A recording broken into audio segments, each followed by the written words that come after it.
하나님께서는 늘 우리를 지켜주시고 우리의 마음을 아시는 분이십니다. 오늘도 이 새벽에 하나님을 만나는 그 기쁨 가운데 하루가 승리하는 하루가 되기를 축원드립니다. 오늘 말씀은 출애굽기 16장에서 19장까지의 말씀입니다. 16장의 말씀은 만나와 메추라기를 통해서 하나님께서 이스라엘 백성들 가운데 은혜를 내리시고 이스라엘 백성들의 그 필요를 채우시는 놀라운 은혜를 베풀어 주신 것을 볼 수 있습니다.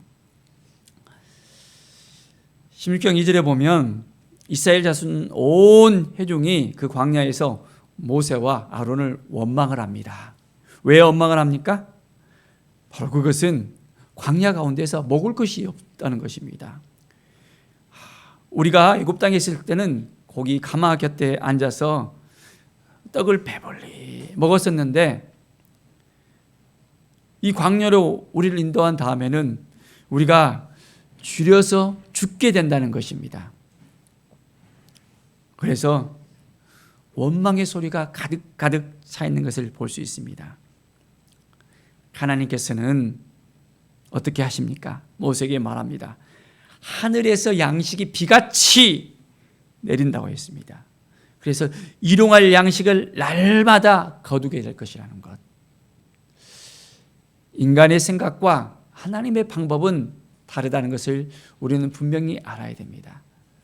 우리의 마음 가운데 하나님을 향한 그 마음을 갖는 것, 그것이 필요한데 늘 우리는 우리의 생각 속에서 머물러 있습니다. 눈앞에 보이는 것만 찾으려고 하고 깨닫지 못하고 원망과 불평이 항상 많은 것이 우리의 인생인 것을 볼 수 있습니다. 하나님을 바라보고 하나님이 행하신 것을 기억하고 하나님의 은혜를 주신 것을 우리가 온전하게 깨달아 안다면 날마다 감사해야 되는데 그렇지 못한 우리의 그 마음을 우리는 목격할 수 있습니다. 하나님께서는 그 광야 가운데서 어떻게 그들의 배를 이제 채우십니까? 바로 만나와 메추라기를 이제 허락해 주십니다. 저녁에는 너에게 고기를 주어 먹이시고 아침에는 떡으로 배부르시리 말씀하고 있습니다.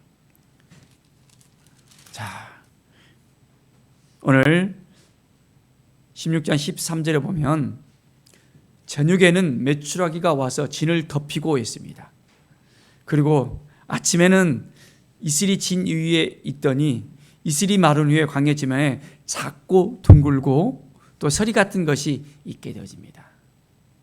하나님은 메추라기를 그들에게 모아서 이제는 먹게 하십니다.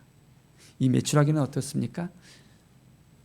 참새보다 조금 더 뚱뚱하다고 생각하면 됩니다. 이게 몸집이 뚱뚱하니까 이 메추라기들이 날아올라야 되는데 날아오지 못하고 이렇게 올라갔다가 내려갔다 하면서 껄쭉껄쭉하니까 사람들이 잡을 수 있는 그런 새였습니다.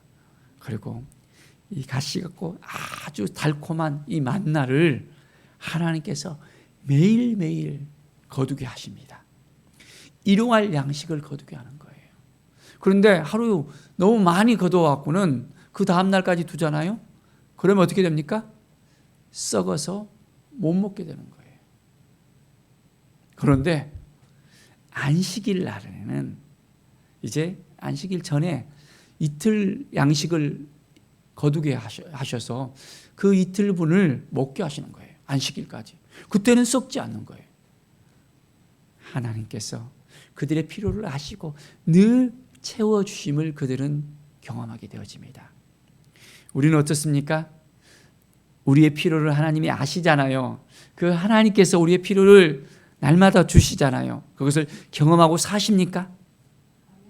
매일매일 우리는 하나님이 주신 그 은혜 가운데 감사와 찬양으로 일용할 양식을 주시는 그 하나님을 만나며 하나님께서 채우신다는 그 믿음을 가지고 우리는 살아야 됩니다. 저도 개척 이후에 하나님께서 채워주시는 그 은혜를 매일매일 경험합니다. 쌀이 필요할 때는 쌀을 주시고 교회에 또 필요한 것을 살 때는 또한 그 필요한 것을 살 수 있도록 돈을 또한 허락해 주시고, 또한 우리의 가족들이 한 달을 또한 지낼 수 있도록 생활비를 허락해 주시고, 매일매일 하나님의 은혜 가운데 거합니다. 오늘을 하나님께서 지켜주시고 앞으로도 지켜주시고 도와주시고 일용할 양식을 주실 것을 믿습니다. 17절에 보면 하나님께서 또한 반석 가운데 물을 주신다고 말씀하고 있습니다. 그들이 르비디미에 장막을 쳤을 때 마실 물이 없는 거예요. 물이 없을 때 우리는 어떻게 해야 됩니까? 하나님께서 이제 공급해 주신 것을 우리는 믿음의 눈으로 바라볼 수 있어야 됩니다. 그런데 백성이 모세와 다투었습니다. 왜 우리에게 물을 주어서 마시게 해야 되는데 왜 물을 안 주냐? 일용할 양식은 줬잖아요. 근데 마실 물이 없는 거예요. 그러니까 모세를 향해서 원망하고 이제는 모세를 향해서 나옵니다. 자, 우리와 우리의 가족들이 목말라서 죽게 되었다 합니다. 이때 모세가 하나님께 부르짖으면서 기도합니다. 하나님, 이 백성을 어떻게 해야 되겠습니까? 그들이 이제 조금 있으면 내게 돌을 던지겠습니다. 하나님, 어떻게 해야 되겠습니까? 하나님께서는 이제 내가 혈업산에 있는 그 반석 위, 거기서 내 앞에 서리니 너는 그 반석을 치라. 그곳에서 물이 나오리니 백성이 마시리라. 하나님께서는 또한 백성들에게 마실 물을 허락해 주십니다. 하나님께서 함께하여 주시고 도와주시는 그 은혜를 경험합니다. 우리가 어려울 때, 힘들 때, 낭망할 때, 정말 목마르 할 때 하나님을 원망해야 되겠습니까? 하나님 앞에 불평해야 되겠습니까? 어떻게 해야 되죠? 하나님 앞에 나와서 우리는 감사합시다.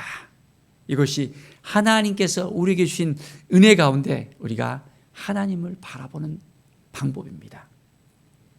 이제 17장 8절부터 보면 아말렉과의 그런 전쟁이 일어납니다.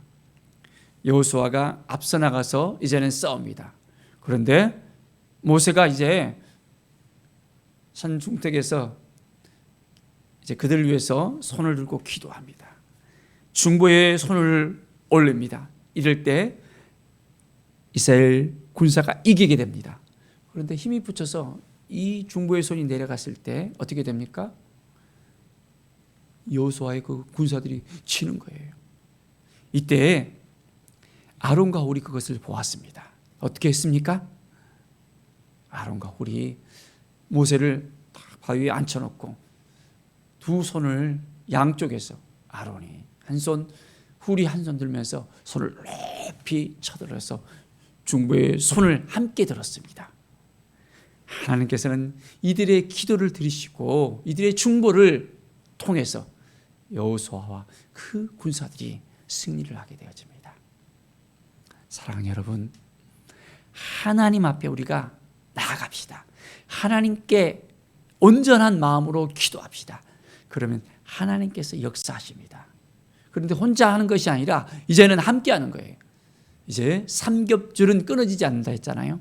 두 손을 높이 함께 들고 함께 나가는 믿음의 사람들로서 세워질 때 하나님께서 온전하게 역사하십니다. 우리 새끼리 저일교회 아론과 홀과 같은 중보의 손길이 필요합니다.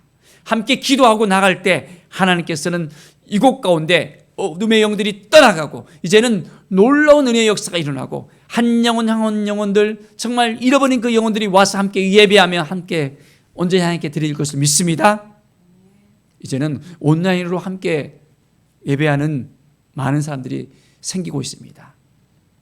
우리 교인들보다 더 많은 분들이 이제는 유튜브를 통해서 실시간으로 함께 예배를 드리고 또한 그 후에도 또한 설교를 듣고 예수님을 알지 못하는 사람들이 이제는 예수님의 온전한 복음을 듣게 되는 역사가 일어나고 있습니다.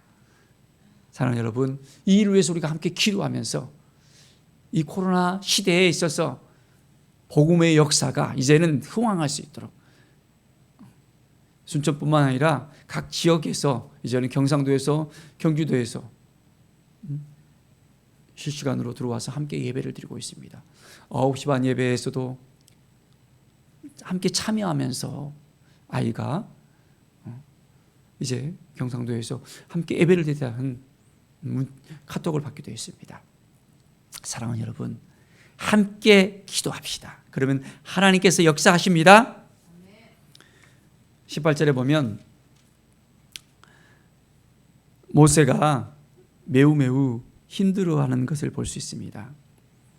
무려 200만이 되는 그 사람들을 데리고 다니는데 여러 가지 많은 일들을 경험하게 되어지고, 이제는 좋지 않은 일을 가지고 모세 앞에 가지고 나오는 거예요. 재판을 하는 거예요. 어떻게 됩니까? 모세가 하루 종일 재판을 해도 힘이 겨워서 그 일들을 못 끝내는 것입니다. 그때 그의 장인 이드로가 천부장과 백부장, 50부장, 10부장 제도를 이야기하면서 모세가 지혜롭게 이제는 하나님께서 주신 그 마음을 가지고 백성을 돌볼 수 있도록 이제 지혜를 함께 나눕니다. 하나님께서 그 일을 허락하시면 이제는 이 천부장, 백부장, 10부장의 그 제도를 통해서 이스라엘 백성들이 온전하게 이제는 평안 가운데 거할 수 있음을 함께 나누게 되어집니다. 사랑하는 여러분, 지혜가 필요합니다. 지혜가. 우리 가운데 지혜가 있어야 됩니다. 하나님의 일을 하는 데 있어서도 함께 나가야 됩니다. 목사 혼자서 다 하는 것이 아니라 이제는 우리 집사님들이 함께하고 우리 성도들이 함께해서 서로 분담하면서 교회 일도 하고 성소도 하고 여러 가지 일들을 함께 기도하면서 함께 할 때 하나님께서 역사해 줄 것을 믿습니다.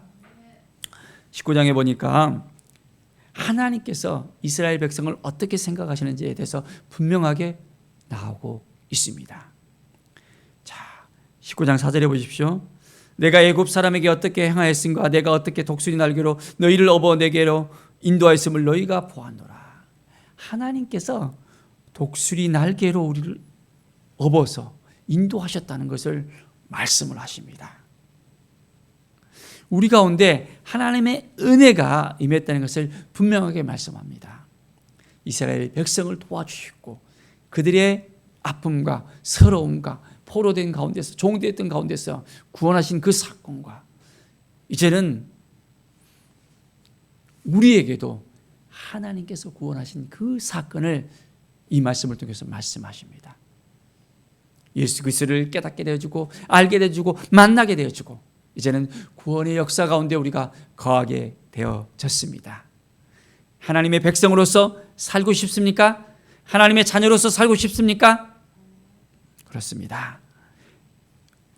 세계가 다 내게 속하였나니 너희가 내 말을 잘 듣고 내 언약을 지키면 너희는 모든 민족 중에서 내 소유가 되겠고 제사장 나라가 되며 거룩한 백성이 되어진다고 이스라엘 백성에게 약속합니다.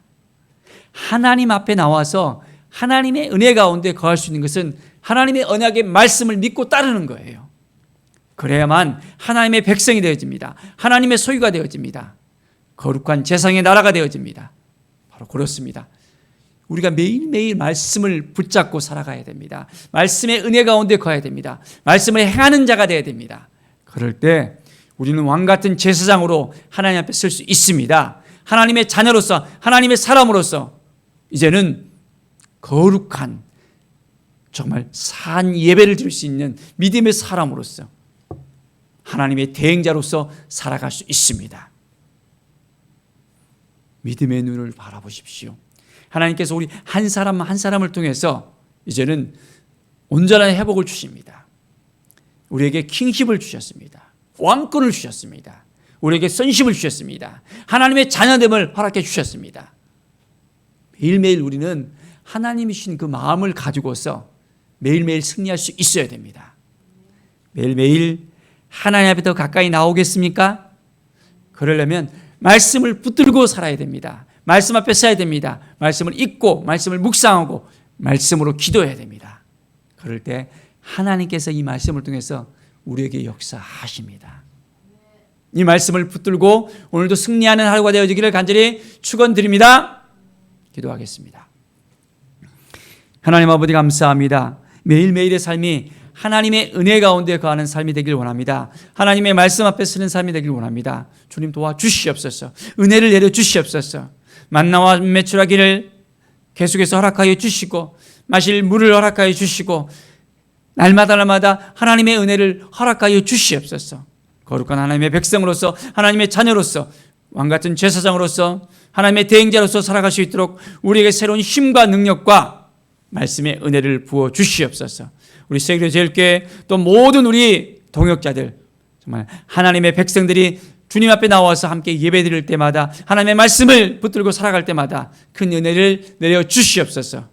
하나님의 은혜의 장중 가운데 날마다 거하고 축복의 대로를 열어 주시옵소서. 믿음의 삶을 살아갈 때마다 하나님 매일매일 은혜를 내려줄 것을 믿습니다. 감사와 찬양을 접들며 예수 그리스도의 이름으로 기도드립니다. 아멘.